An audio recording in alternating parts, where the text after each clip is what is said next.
கிறிஸ்துவுக்குள் பிரியமான சகோதர சகோதரிகளே, இயேசு கிறிஸ்துவின் இனிதான நாமத்தில் நான் உங்களை வாழ்த்தி வரவேற்கிறேன்.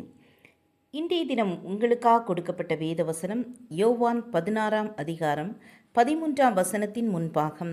சத்திய ஆவியாகிய அவர் வரும்போது சகல சத்தியத்திற்குள்ளும் உங்களை நடத்துவார். ராஜுவின் கல்லூரி அமைந்திருந்த இடம் செழுமையான விவசாய பகுதி.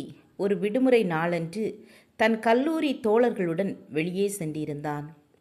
தோழர்களுடன் ஒரு பலாப்பழத்தை களவாக கொண்டு செல்ல நினைத்து தோட்டத்தினுள் சென்றனர். ராஜு அதை செய்ய மறுத்துவிட்டான்.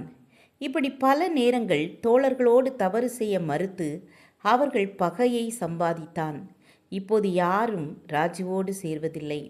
இதனை கவனித்து கொண்டிருந்த தேவனை அறியாத மாணவன் இவனது நல்ல தெய்வீக சுபாவங்களில் ஈர்க்கப்பட்டவனாய் ராஜுவோடு இணைந்து கொண்டான். பின் நாட்களில் இயேசுவின் பிள்ளையாய் மாறினான்.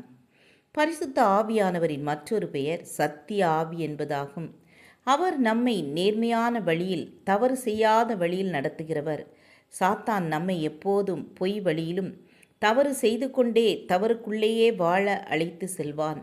நாம் செய்கிறது, பேசுவது தவறு என்ற உணர்வே நமக்கு தோன்றாவண்ணம் பார்த்து கொள்வான். சர்ப்பமாகிய சாத்தான் நம்மிடம் தேவனை குறித்து பொய் பேசி நம்மை மயக்கும் ஆற்றல் உடையவன். இந்த பாவத்தை நீ செய்தால் சாவதில்லை என்பான். சாத்தான் தன்னுடைய பொய் கவர்ச்சியினால் அநேகரை வீழ்த்தி கொண்டே இருக்கிறான்.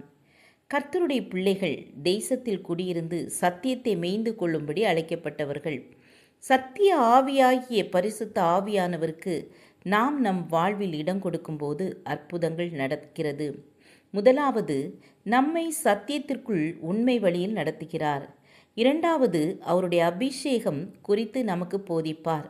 மூன்றாவது, பாவத்தை, நீதியை, நியாய தீர்ப்பை குறித்து கண்டித்து உணர்த்துவார். உலகின் எப்பகுதியிலும் எக்காலத்திலும் உண்மையை சுட்டிக்காட்டிய ஞானிகள் கிறிஸ்தவர்களே. ஜெபம் செய்வோம். கிருபையும் இரக்கம் நிறைந்த கர்த்தாவே, சத்திய ஆவியாகிய தேற்றவாளனே, சகல சத்தியத்திற்குள்ளே எங்களை வழிநடத்தி சத்தியத்தினால் விடுதலையாக்கி ஆசீர்வதித்து உயர்த்துங்க. இயேசுவின் நாமத்தில் பிதாவே, ஆமேன் ஆமேன். God bless you.